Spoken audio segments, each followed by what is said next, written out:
Nous sommes en l'an 34 après Jésus-Christ. Une tension extrême règne à Jérusalem. Cette année, la fête de Pâques a été la plus chargée en émotions et en événements dramatiques. Comme souvent, à la veille d'une révolution, les passions sont exacerbées. Elles se concrétisent alors par des chasses aux sorcières. C'est un certain Jésus de Nazareth qui va en faire les frais cette année-là. Pourquoi et comment la colère monte en nous au point de devenir incontrôlable et nous pousser à nous en prendre à des innocents? Pour en parler aujourd'hui, nous recevons Lina Leblanc, psychologue.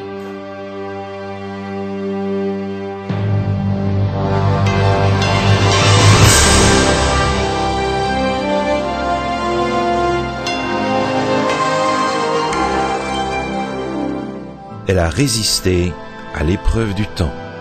La Bible, le livre de la révélation, est toujours d'actualité dans le monde complexe d'aujourd'hui. Voici, il est écrit. C'est un message de foi et d'espérance que vous présente maintenant José Élisée.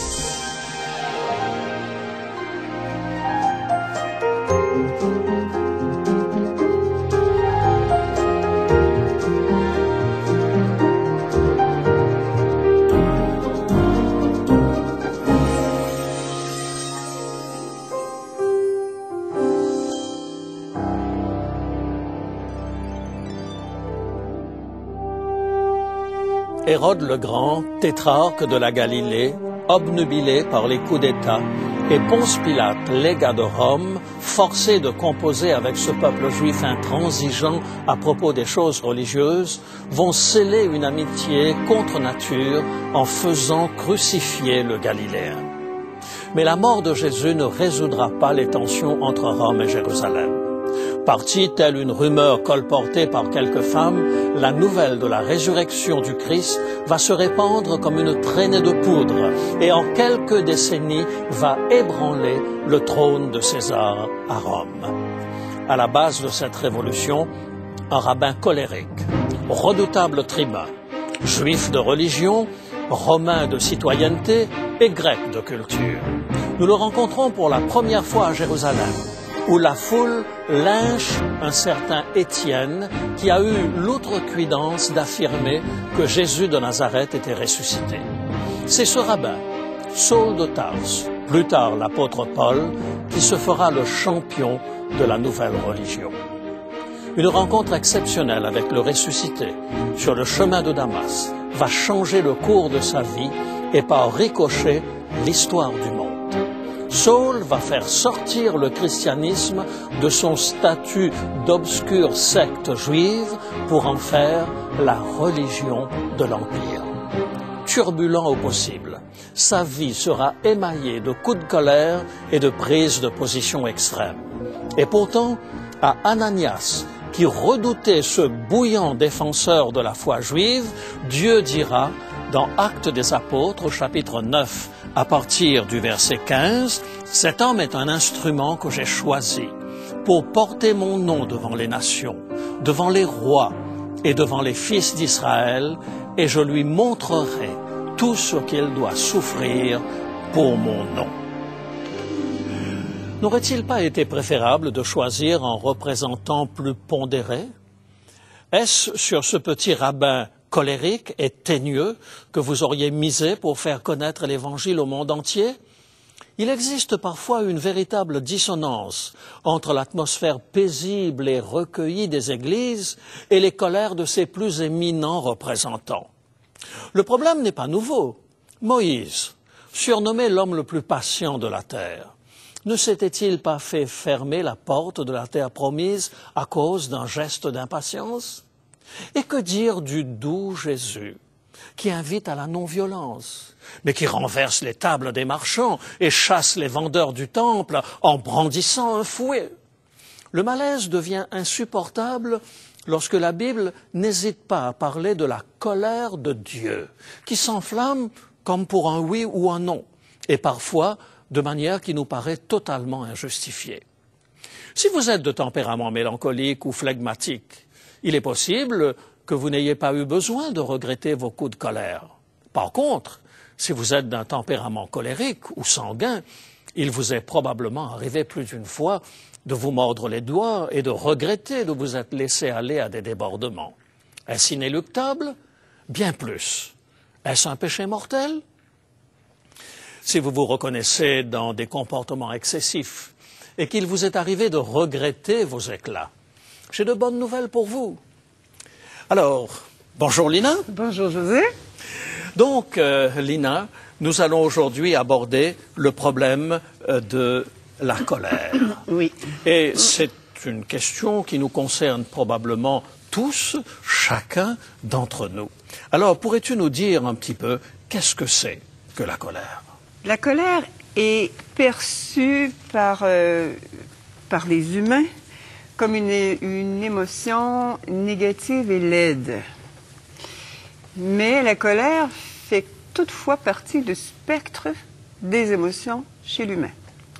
Donc, moi je dirais que la colère est une manifestation saine de l'émotion, qui est l'insatisfaction à un besoin. Tu sais, Lina, j'ai l'impression que les colériques n'ont que le choix entre deux manières de mourir. Ou bien ils vont se contenir et se retenir de se mettre en colère et ils vont faire un infarctus, ou alors ils vont exprimer leur colère et ils vont finir par assommer quelqu'un. Oui. Alors, est-ce qu'on peut éviter, et tu l'as dit, il y a quelque chose qui m'a frappé dans ce que tu viens de dire, c'est que la colère ne serait donc pas cet horrible péché. Est-ce que tu considères la colère comme étant quelque chose comme une émotion normale? Non. La colère, lorsqu'elle est bien canalisée, est une émotion saine.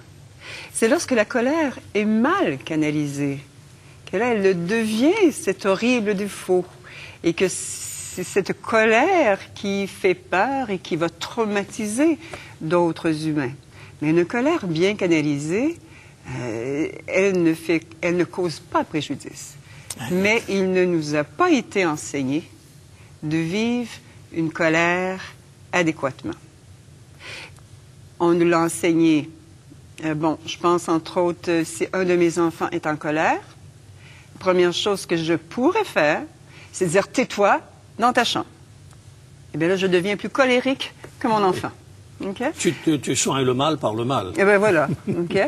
Donc, au lieu de permettre à mon enfant d'exprimer ce qui a fait obstacle à son besoin, à la satisfaction de son besoin, et de pouvoir en parler, et que là, on peut comme mieux gérer la colère. Mais souvent, c'est que la colère devient cet horrible défaut. Oui, alors si je comprends bien, tu fais une distinction entre colère et violence. Oui, voilà. Donc la colère, c'est une émotion saine. C'est la violence qui découle d'une mauvaise gestion de la colère qui, elle, est inacceptable. Inacceptable? Oui, oui. Okay. Donc la violence, je dirais, c'est l'explosion de la colère. Okay? Si tu veux, on va utiliser, ça va être plus simple, on va utiliser ce que moi j'appelle le thermomètre de la colère. Donc, on va voir comment la colère s'installe ou la blessure s'installe et comment bien canaliser la colère. Et si c'est mal canalisé, là où, on va tomber du côté. Alors, juste avant l'émission, effectivement, tu m'as transmis une feuille et puis j'ai été très, très intéressé, mais je ne comprends pas tout. Alors, peut-être qu'il faudrait que tu me l'expliques. OK. Donc, tu vois, on commence par le bas. On voit dans la partie, la colonne de gauche, on lit un besoin insatisfait. Okay? Dans la colonne de droite, on va voir comment nous, on va réagir ou comment on peut réagir à la partie des émotions de gauche. Donc, j'ai un besoin insatisfait, ça crée, chez l'humain, une souffrance. Donc, de la souffrance, c'est-à-dire du besoin insatisfait, la première gradation, c'est que je vais me sentir déçue, mécontente, agacée. Ce qui est important ici, si je veux bien canaliser ma colère, c'est d'en prendre conscience. Prendre conscience de qu'est-ce qui me déçoit, de quoi je suis agacée. Par la suite, il va y avoir une autre gradation, frustration, irritation. Quand je suis rendue à la frustration et à l'irritation, je dois ici prendre un certain recul, une distance. Donc, c'est ici qu'on doit respirer par le nez, comme tu dis. OK? Et à ce moment-là, on va avoir une colère qui va être canalisée adéquatement. Alors, jusque-là, on n'est pas dans le péché mortel. Non, non, pas du tout. C'est quelque chose de naturel, de normal. C'est naturel. Une bonne gestion des choses. Oui, oui. Quelqu'un me fait mal, eh ben, c'est une survie de me mettre en colère. Sinon, on me marche sur le pied, ça me fait mal. Mais oui. C'est normal que je crie. Et il faut que je lui dise, que je dise, écoutez, enlevez votre pied du mien. C'est ça. Donc, une colère bien canalisée va amener à l'action adéquate, à la communication. Donc, on va dire à la personne, enlève ton pied dessus mon pied. OK? Si toutefois la colère est mal canalisée, qu'on n'a pas passé par tout cette gradation-là. Et là, c'est là où la moutarde nous monte au nez. Oh là là, alors là, comme on dit en France, j'ai pété les plombs. C'est ça. Ici, on parle d'une coche. Oui, je pète la coche. Je pète la coche. J'ai pété la coche. Voilà. Donc, là où la colère va comme se métamorphoser au niveau de la violence, on va voir arriver une exaspération, une indignation, donc une limite de ce qui peut être supporté. Et là, ce qu'on va voir, c'est que la personne va commencer à ruminer. Hein? Elle nourrit la colère. Elle nourrit, et elle fait des petits, et là, va arriver, quoi? L'agressivité manifeste, la violence, donc une énergie non contenue, qui va se traduire comment? Par l'explosion. Okay. Alors, écoute, ton tableau m'intéresse au plus haut point, Lina, parce que je viens d'une famille où mon grand-père ne s'expliquait jamais sans son fusil. Mon père, lui, il n'aurait jamais touché ou fait mal à une mouche, mais il hurlait de toutes ses forces quand il y avait quelque chose qui n'allait pas. Alors, j'aurais aimé que tu me parles un petit peu de quelle manière concrète on peut canaliser adéquatement la colère. Je vais te narrer un cas clinique. Dans ma carrière, je travaillais avec des adolescents. Et il y avait un adolescent qu'on m'a référé parce que, bon, cet adolescent-là était réputé comme étant quelqu'un de calme, de bien posé. Et depuis quelques semaines, ce garçon-là était très acerbe, impatient, répondait aux enseignants. Donc, je le vois en bureau et je commence à lui poser quelques questions pour apprendre qu'il avait perdu son parent par suicide quelques semaines auparavant. Et en même temps qu'il me disait ça, je ne voyais absolument rien comme émotion à l'intérieur de lui. Mais je sentais sa révolte. Je sentais le fait qu'il ne pouvait pas accepter cette souffrance.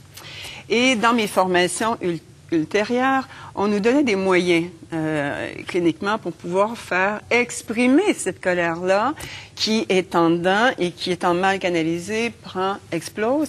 Donc nous, en thérapie, ce qu'on veut faire, c'est qu'on veut faire exploser la colère à un endroit où c'est neutre pour pouvoir libérer la souffrance. Donc, j'ai remis à mon élève le bâton de la colère. Bâton de la colère. Tu veux voir le bâton de la colère? C'est le bâton avec lequel on frappe ses amis? Non. Je vais te montrer. Ah, tu l'as avec toi? Oui. Ah, formidable. C'est un instrument que on utilise beaucoup.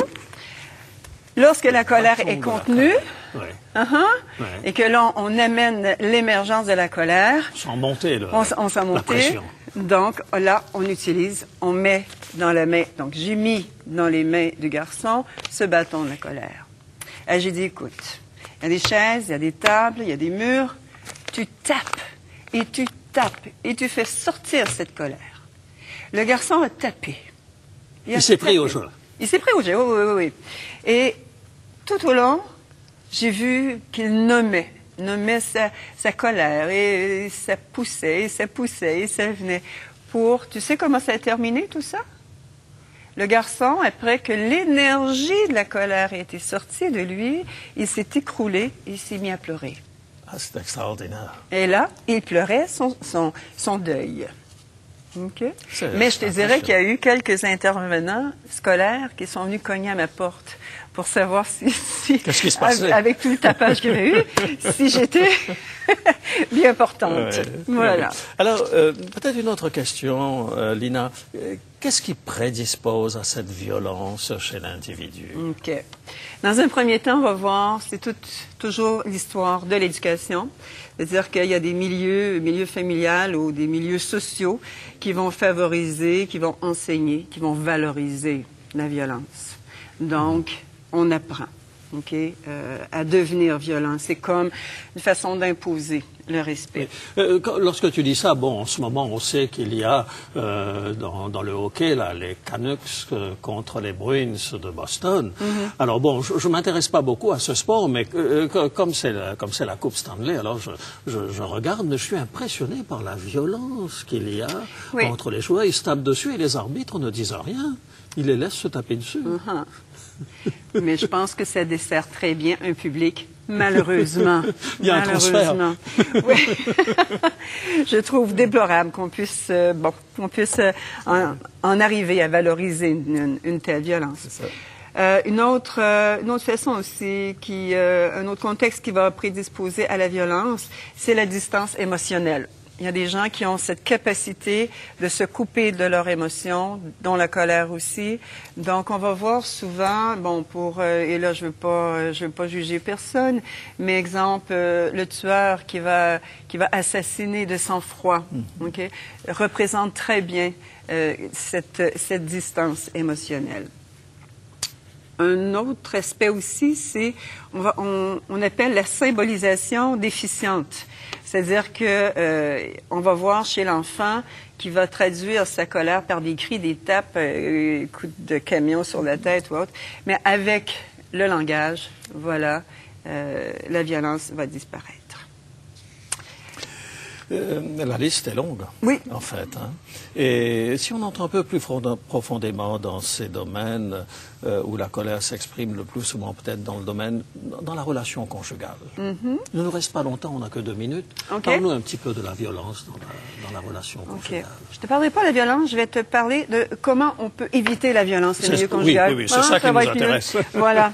Donc, dans un premier temps, dans une relation de couple, il faut avoir le respect et la considération.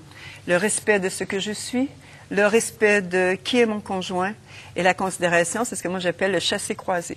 Okay? Donc, je vais faire respect, je vais lui témoigner un respect, je me témoigne respect, mais c'est pas à sens unique. La deuxième chose, c'est de se responsabiliser. Hein? Quand on vit des conflits en couple, c'est pas nécessaire, c'est facile de blâmer l'autre, mais il faut se regarder aussi. C'est 50-50 dans un conflit, dans un couple. Et en troisième lieu, c'est la communication, qui est un art à développer et on a besoin de toute une vie pour développer l'art de la communication. Alors, juste pour terminer, une petite prescription? Une petite prescription, il va. Être conscient de l'émergence et de la source de notre colère, se responsabiliser dans notre gestion de la colère, réfléchir sur les différentes stratégies de résolution, agir et communiquer adéquatement. Merci beaucoup, Lina. J'ai beaucoup appris aujourd'hui et je pense que par tempérament, j'étais concerné en quelque sorte par le sujet d'aujourd'hui. Alors, si je résume un petit peu ce que tu as dit là au niveau de la prescription, être conscient de l'émergence de la source de notre colère. Oui. Ça, c'est le premier élément. Oui. Et quand on est arrivé là, ensuite, responsabiliser notre gestion de la colère. Puis, troisième élément, réfléchir sur les différentes stratégies. C'est là qu'on respire par le nez. Et ensuite, agir adéquatement. Et bien, si on arrive à faire cela, le monde dans lequel nous sommes sera vraiment beau. Merci beaucoup. Bienvenue. Nous l'avons bien compris, la colère en soi n'est pas une émotion négative. L'apôtre Paul, qui toute sa vie a dû apprendre à gérer ses émotions, nous invite à une saine gestion de la colère. Dans Éphésiens, chapitre 4, à partir du verset 25, voici ce qu'il dit. Éphésiens, chapitre 4, verset 25 et suivant. C'est pourquoi renoncez au mensonge et que chacun de vous parle selon la vérité à son prochain, car nous sommes membres les uns des autres. Si vous vous mettez en colère, ne péchez point. Que le soleil ne se couche pas sur votre colère et ne donnez pas accès au diable. En d'autres mots, Paul nous dit qu'il est parfaitement légitime de s'indigner devant certaines situations. Cependant, il est malsain de cultiver cette frustration. Que le soleil ne se couche pas sur votre colère. Gérez-la, canalisez-la, utilisez-la pour rebondir et grandir dans votre relation avec l'autre. À propos de la sainte colère de Jésus dans le temple, nous serions facilement tentés de nous en inspirer pour justifier nos propres emportements. Ce n'est pas la leçon que Jésus nous invite à tirer de cet épisode. Il s'indigne justement de la perversion à laquelle sont parvenus les gardiens du temple. Lisons dans Matthieu, chapitre 21, à partir du verset 12. Matthieu, chapitre 21, à partir du verset 12. Jésus entra dans le temple de Dieu. Il chassa tous ceux qui vendaient et qui achetaient dans le temple. Il renversa les tables des changeurs et les sièges des vendeurs de pigeons. Et il leur dit, « Il est écrit, ma maison sera appelée une maison de prière, mais vous, vous en faites une caverne de voleurs. » Il est intéressant de noter que la colère de Jésus ne débouche pas sur une violence mal contrôlée. Elle ne porte pas atteinte à la sécurité et à la dignité des gens. La preuve, face à l'indignation de Jésus, loin de fuir la colère de Jésus, les nécessiteux s'approchent de lui. La suite du texte précise. Des aveugles et des boiteux s'approchèrent de lui dans le temple et il les guérit. Dans la même veine de pensée, disons un mot à propos de la colère de Dieu. Elle a littéralement terrorisé des générations de chrétiens qui l'ont assimilée à une émotion trop longtemps contenue et qui explose dans un déchaînement de violence, d'où l'idée de peines éternelles et d'autres horreurs. Lorsque nous disons « je sens que la moutarde me monte au nez », cette expression peut exprimer un sentiment d'indignation légitime devant une situation profondément injuste. Elle peut aussi indiquer que la personne est à la limite de l'explosion. Et ultimement, elle peut aussi désigner les actes qui échappent à notre contrôle. Pourquoi classer la colère de Dieu dans la troisième catégorie? Elle est, dans le contexte de la Bible, l'expression de son indignation devant toute forme d'injustice. Cette indignation prend tout son sens au jour de la colère de Dieu. Il ne s'agit pas ici d'une colère trop longtemps contenue qui explose dans un débordement de violence. Juste dans ses jugements, Dieu a laissé à l'homme la liberté d'aller jusqu'au bout de sa logique diabolique. Cette logique finit par attirer sur l'humanité tout entière les conséquences de ses choix. C'est bien dans cet esprit qu'il faut lire le verset 18 d'Apocalypse, chapitre 11. Apocalypse, chapitre 11, verset 18. Les nations se sont irritées, et ta colère est venue, et le temps est venu de juger les morts, de récompenser tes serviteurs les prophètes, les saints et ceux qui craignent ton nom, les petits et les grands, et de détruire ceux qui détruisent la terre.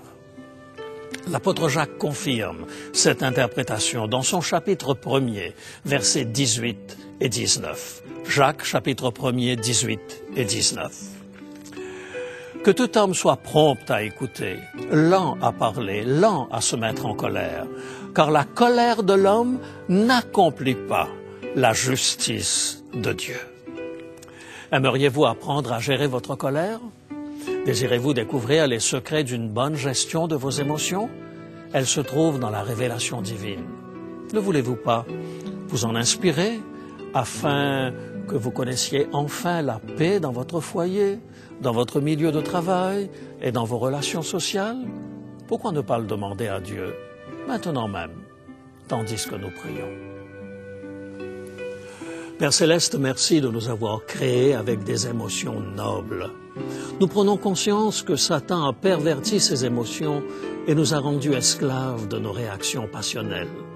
Nous t'en demandons pardon et nous demandons pardon à ceux que nos réactions excessives ont blessés. Transforme notre cœur et notre esprit. Accompagne-nous par ton Saint-Esprit dans la gestion de nos émotions.